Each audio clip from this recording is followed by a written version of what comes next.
सभी भाइयों को नमस्कार, राधे राधे, हरे कृष्णा, श्री राम, जय श्री राम, जय श्री राम। आज हम बात करेंगे जैविक खेती में रक्षक और पोषक सूक्ष्म तत्वों के प्रबंधन के बारे में, जो बहुत ही इम्पोर्टेंट है। और यदि आपने ये कर लिया तो आप समझिए कि आपके जैविक खेती के अंदर कभी असफल नहीं हो। जिसमें हम दो तरह के सूक्ष्म जीवों के बारे में बात करेंगे, जिसमें एक है रक्षक सूक्ष्म जीव जो बीमारियों से, कीटों से हमारी फसल को बचाने का काम करते हैं, और दूसरे हैं पोषक सूक्ष्म जीव जो हमारे पेड़ पौधों के, हमारे फसल को पोषण देने का काम करते हैं। जैसे हर तत्व का एक बैक्टीरिया होता है, एक सूक्ष्म जीव होता है जो हर तत्व को एक अवेलेबल फॉर्म में, जिससे कि पेड़ उसको ग्रहण कर सके, ऐसे उसको कन्वर्ट कर देता है। तो जिसमें हम सबसे पहले रक्षक सूक्ष्म जीवों के बारे में बात करेंगे, जिसमें सबसे पहला नंबर है ट्राइकोडर्मा का। यह एक ऐसा फंजीसाइड है जो जैसे पशु में एक शेर होता है, तो शेर जैसे दूसरे पशुओं को खा जाता है, कम कर देता है, बैलेंस करके रखता है नेचर में, इसी तरह से ही ट्राइकोडर्मा एक फफूंद में एक शेर का फफूंद टाइप का है। और ये क्या काम करता है कि जड़ों की वृद्धि करता है और पोषक तत्व जितने भी हैं उनको अवशोषण बढ़ाता है, जिससे पेड़ ज़्यादा से ज़्यादा मैक्सिमम उनको ले सके। और ऑक्सीजन जैसे पौधों के एक हार्मोन की उत्तेजना को भी उत्तेजित करता है। ये सॉइल के हेल्थ को ठीक करने में काम आता है, क्योंकि ये ऑर्गेनिक मैटर, जितने भी आपके अवशिष्ट पदार्थ हैं, कार्बनिक पदार्थों के अपघटन में सुधार करता है। मिट्टी में सूक्ष्म जीवी गतिविधियों को बढ़ाता है। मिट्टी के अंदर में नमी बरकरार बनाए रखने में मदद करता है। मिट्टी में पानी रखने की क्षमता, रिटेंशन कैपेसिटी जिसको बोलते हैं, उसको बढ़ा देता है। और सबसे बड़ी चीज है कि ये मनुष्य, जानवर और पर्यावरण के लिए बहुत ही सुरक्षित है। यदि हम ये जानें कि ये किस किस बीमारियों को कम करने में मदद करता है, तो ये जितनी भी मिट्टी से जनित बीमारियां हैं, जिसमें जड़ सड़न गलन है और मुरझाना है, जिसमें जड़ के अंदर में यदि ये फ्यूजेरियम, पाइथियम, राइजोक्टेरिया, स्कलेरोटियम, इस तरह के शत्रु यदि बैक्टीरिया पैदा हो जाएंगे तो उससे हमारे पेड़ों में बीमारी आनी है। दूसरे नंबर पे स्यूडोमोनास। यह एक जैव कवकनाशी और जीवाणुनाशक है। ये पेड़ों के अंदर में जड़ सड़न, नमी बनाए रखना, लेट ब्लाइट, अर्ली ब्लाइट, झुलसना जिसको पत्तियों में बोलते हैं, पत्तियों के ऊपर धब्बा लग जाते हैं, ये उनको कंट्रोल करने में काम आता है। जिसमें फ्यूजेरियम है, राइजोक्टेरिया, फाइटोप्टेरा और जीवाणु रोगजनक, इस तरह के जीवाणु, शत्रु जीवाणुओं को जो इससे बीमारी फैलती है उसको रोकता है। और सबसे बड़ी चीज ये है कि ये एक पेड़ों के जड़ों में रहेगा तो वहां पे एक HCN जनरेट करेगा। HCN बोलते हैं हाइड्रोसाइनाइड। वो साइनाइड जिसको हमारे गुप्तचरों को दिया जाता है सेना में, जिससे कि उसको खा के यदि दुश्मन के हाथ लग जाए तो वो मर जाए। और ऐसे ही ये सूडोमोनास पेड़ों की जड़ों में हाइड्रोसाइनाइड पैदा करता है, जिससे दूसरे जीव जैसे ही इसके संपर्क में आएंगे तो वो नष्ट हो जाएंगे। दूसरा, ये फास्फोरस, पोटास, जिंक और आयरन की उपलब्धता सुनिश्चित करता है।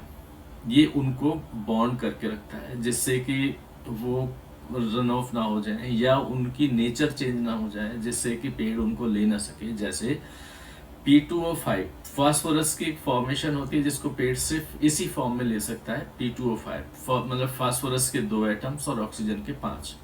इसी तरह से पोटास लेता है पेड़ K2O की फॉर्म में, जिसमें पोटास के 2 अणु और ऑक्सीजन का 1 अणु जब लगेगा तो इसी फॉर्म को पेड़ ग्रहण करेगा। यदि जैसे मान लीजिए pH ऊपर या नीचे हो जाती है, या पेड़ की ज़्यादा अल्कलाइन हो जाता है या ज़्यादा एसिडिक हो जाती है, तो उसकी रासायनिक क्रिया के द्वारा इनकी, हर तत्व तो होते हैं लेकिन इनकी फॉर्म चेंज हो जाती है। जब फॉर्म चेंज हो जाएगी तो पेड़ उसको लेगा नहीं, तो वो अवेलेबल फॉर्म में बनाए रखने के लिए ये हमारे बैक्टीरिया ये काम भी करता है। दूसरा, यदि ये अवेलेबल रहेगा, जैसे मान लीजिए जिंक है, आयरन है, तो जब सर्दियों में पाले से बचाने में भी ये बहुत मदद करता है। तीसरे नंबर पे है बिवेरिया बैसियाना।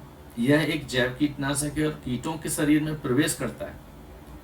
जैसे ही प्रवेश करता है और अंदर बढ़ता रहता है और उसके बाद कीटों को मार देता है।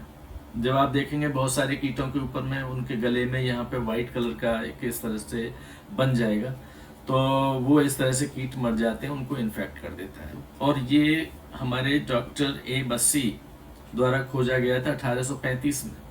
पता नहीं किस साजिश के तहत इसको बढ़ाया नहीं गया, किसानों को नहीं दिया गया। और ये सबसे अच्छा काम करता है। जैसे हमारे यहाँ सफ़ेद मक्खी हैं, रस चूसने वाले कीट हैं, फल बोरर हैं, फ्रूट बोरर वगैरह, इस तरह के कीटों को नियंत्रण करने में काम करता है। लास्ट में मैं इन सभी को कैसे बनाना है, कैसे अपने खेत में बढ़ाना है, कैसे प्रयोग करना है, इसके बारे में भी बताऊंगा। अब नेक्स्ट चलते हैं बैसिलस सबटिलिस। ये बैसिलस सबटिलिस एक रूट जोन में एक एंजाइम जारी करता है। यह एंजाइम कीट की कोशिका झिल्ली को तोड़ देता है। कोशिका मीन्स उसके सेल्स जो होती हैं उसके ऊपर झिल्ली रहती है, उसको तोड़ देता है और उससे कीट मर जाता है। तो और सबसे बड़ी चीज है, ये किसी भी इन्वायरमेंट में कोई नुकसान नहीं पहुंचाता और ये बहुत अच्छे तरीके से फंगस, मिट्टी से जो भी जनित रोग हैं उनको दूर करने में काम आता है। ये पौधों के अंदर में P2O5 फॉस्फोरस की उपलब्धता सुनिश्चित करता है और Fe आयरन, जिंक को बनाए रखता है। तो पौधों के अंदर में ये कुछ हार्मोन पैदा करता है। पौधों के अंदर में इम्यूनिटी बढ़ाने का काम करता है, रोग प्रतिरोधक क्षमता को बढ़ाता है। और बढ़ाता कैसे है? जैसे यदि कोई बीमारी का जीव उसकी समझ में आएगा कि धरती के अंदर में आ रहा है और पेड़ को नुकसान पहुंचाएगा, तो पेड़ को सूचना देता है कि तुम अपने अंदर प्रतिरोधक क्षमता बढ़ा लीजिएगा, आपके ऊपर ये अटैक होने वाला है। तो जिसमें इसका जो लक्ष्य है बीमारियों में, जिस तरह के डाउनी मिल्ड्यू है, पाउडरी मिल्ड्यू है, लीफ ब्लाइट है, डबल रॉट है, ग्रे मोल्ड्स हैं, रूट रॉट है, रूट विल्टिंग है, सीडलिंग के अंदर रॉटिंग हो जाती है। सीडलिंग आप नर्सरी में देखेंगे, छोटे पेड़ रहते हैं तो वो नीचे से उसकी रॉटिंग शुरू हो जाती है और उसमें कई अलग तरह के लीफ स्पॉट भी आ जाएगा, स्टेम रॉट भी हो जाएगा। तो इन सबको कंट्रोल करने का काम बैसिलस सबटिलिस करता है। 5वें नंबर पे है मेटारिजियम एनासोफोली। मेटारिजियम एनासोफोली एक ऐसा जैविक नियंत्रण है कीट जो हमारे मिट्टी के अंदर में, जैसे दीमक है, दीमक रोकने में बहुत अच्छा कारगर काम करता है। व्हाइट ग्रब्स है, सफेद तरह के कीड़े रहते हैं, रूट वर्म्स हैं, टिड्ढे के, जो कि टिड्डा अपना अंडा धरती के अंदर देता है, उनको इन्फेक्ट कर देता है। भ्रंग है, थ्रिप्स है, वीबल्स हैं और इस तरह के बहुत कुछ कीटों को ये इन्फेक्टेड कर देता है और उनको खत्म करने में, कम करने में मदद करता है। ये क्या काम करता है कि जो कीट है उसके जो बीजाणु है उसके क्यूटिकल से चिपक जाता है और अंकुरित होते ही, जैसे ही वो अंकुरण में जाएगा तो उसके शरीर में प्रवेश कर जाएगा और प्रवेश करके उसके विषाक्त पदार्थों को छोड़कर उसे मार देगा। इसीलिए ये रासायनिक कीट पर्यावरण के लिए भी बहुत अनुकूल है और हमारे खेतों में दीमक और इस तरह के कीटों को कंट्रोल करने में अच्छा काम करता है। ये पौधों को शुरुआती चरण के कीटों के हमलों से भी बचाता है। अच्छा, नंबर 6 है बैसिलस thuringiensis। यह कीट पतंगों में जिसमें सबसे अहम है कैटरपिलर, लार्वा, जिससे सब दुखी रहते हैं, जो सब्जियों के फलों को खा जाते हैं और भी दूसरे फसलों को, बट सब्जी बहुत ज़्यादा तरीके से ये काम फैलता है, तो इनको कंट्रोल करता है। आप चाहो तो इसको फोलियर स्प्रे भी अलग से कर सकते हैं या मिक्सचर के साथ में इसको पानी के साथ भी दे सकते हैं। अब हम बात करेंगे, ये तो हो गए हमारे रक्षक सूक्ष्म जीव, हमने सिर्फ 6 के बारे में बात किया है, और भी बहुत सारे हैं जिस पे स्टडी होनी चाहिए। तो इनको कैसे बनाना है, अभी इससे पहले जो हमारे पोषक जीव हैं, सूक्ष्म जीव हैं, जिससे हमारे पेड़ पौधों को पोषण मिलता है, नेचुरल जैविक खेती के अंदर में कैसे सिस्टम बनता है, ये एक बार जान लें। उसके बाद में हमने इसको कैसे बनाना है इसके बारे में बात करेंगे और कैसे इनको प्रयोग करना है। ठीक है, ये है भूमि के पोषक सूक्ष्म जीव। अच्छा, एक चीज समझने वाली ये चीज है, हमारे जैविक खेती के अंदर यही सिर्फ एक डिफरेंस है कि पेड़ों को मिलने वाला खाद्य पदार्थ जो उसके तत्व है, न्यूट्रिशन है, जिसमें nitrogen, phosphorus, potash, zinc, calcium, manganese, boron, iron आदि आदि, ये सारे तत्व प्रकृति के अंदर में सब कुछ उपलब्ध है। धरती में उपलब्ध है, जैसे हवा में नाइट्रोजन उपलब्ध है जो 78% है, जिसमें 21% ऑक्सीजन है, 1% में कार्बन डाइऑक्साइड और दूसरी आर्गन गैसेस होती हैं। लेकिन ये 78% हवा में नाइट्रोजन है तो हम यूरिया क्यों देते हैं? क्योंकि इसको लाने वाला धरती पे वो आपके धरती से बैक्टीरिया खत्म हो गया, इसको आपको बढ़ाना है जिससे ऑटोमेटिकली नाइट्रोजन की मात्रा आपके खेतों के अंदर बढ़े। कुछ ऐसे बैक्टीरिया हैं, ये सभी नाइट्रोजन के बैक्टीरिया हैं 5, जिसमें नाइट्रोबैक्टर है, एसिटोबैक्टर है, एजेटोबैक्टर है, राइजोबियम है और एजोस्पिरिडियम। ये इसमें अलग अलग है, एक दाल वाली फसलों के लिए अलग है, एक गेहूं से संबंधित जो पेड़ पौधे हैं उनके अलग है, एक सब्जियों वाली के लिए अलग है, एक फलों के लिए है उनके लिए है, और एक दाल वाली फसलों के लिए है जिसमें राइजोबियम है। तो इस तरह से ये एक पोषक सूक्ष्म जीव हैं जो हमारे पेड़ पौधों को, फसल को नेचुरल तरीके से पोषण देने का काम करते हैं।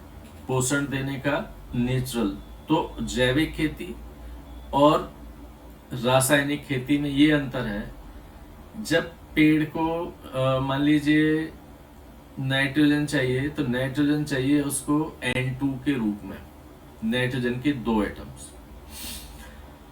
और यदि उसको फास्फोरस चाहिए तो P2O5 फॉर्म में चाहिए, K2O चाहिए पोटास फॉर्म में, ZnSO4 चाहिए उसको जिंक रूप में। तो ये जो ZnSO4 है इस फॉर्म में लाने का काम ZS भी करता है। ZS में जिंक सॉल्युबल बैक्टीरिया। अब जिंक है लेकिन इस फॉर्म में नहीं, तो पेड़ अब इसी को ZnSO4 को बनाने के लिए ये जैविक खेती में बैक्टीरिया काम करेगा। वही काम आपने फैक्ट्री में कर दिया और पैकेट में बंद करके उसको अवेलेबल फॉर्म में कन्वर्ट करके और आपने दे दिया। तो जब किसान दुकान से खरीद के फैक्ट्री में बना दिया, उधर डाल दिया आर्टिफिशियली। तो ये ही जैविक और रासायनिक खेती में सिर्फ बुनियादी अंतर है। अब सबसे पहले आप देखेंगे नाइट्रोबैक्टर। ये एक नाइट्रो सामान्य से नाइट्रोबैक्टर प्रजाति का है। ये नाइट्रोजन फिक्सेशन का काम नहीं करता। ये नाइट्रोजन को क्या काम करता है, जैसे आप कोई डीएपी है या डाइमोनियम फॉस्फेट, तो उसमें अमोनिया है, अमोनिया कन्वर्ट होगी नाइट्राइट में, NO2 में, और उसके बाद में नाइट्रोबैक्टर क्या काम करता है कि उस नाइट्राइट को नाइट्रेट में कन्वर्ट कर देता है, NO3 में, जिससे कि पेड़ उसको ग्रहण कर सके। तो ये नाइट्रोजन की उपलब्धता में सुधार करने में मदद करता है, और लेकिन ये पर्यावरण की नाइट्रोजन को जमीन में फिक्स नहीं करता। नंबर 2 है एसिटोबैक्टर। ये आपके गन्ना, राइस, इस तरह की फैमिलियों के लिए में काम करता है। उसकी ये इस तरह का एक फिक्सिंग का काम करता है। इसका गन्ना, कॉफी और चावल इस तरह के इसके राइजोस्फीयर में ये पाया जाता है। एरोबिक स्थितियों में पौधों की जड़ों में की उपस्थिति में नाइट्रोजन को ठीक करता है, और यह पौधे की वृद्धि के लिए हार्मोन IAA, इंडोलिक एसिटिक एसिड, जो एक हार्मोन है, और जिब्रेलिन, उसको भी उत्पन्न करने में मदद करता है। नंबर 3 है एजेटोबैक्टर प्रजाति का। यह एक एरोबिक नाइट्रोजन फिक्सर का काम करता है।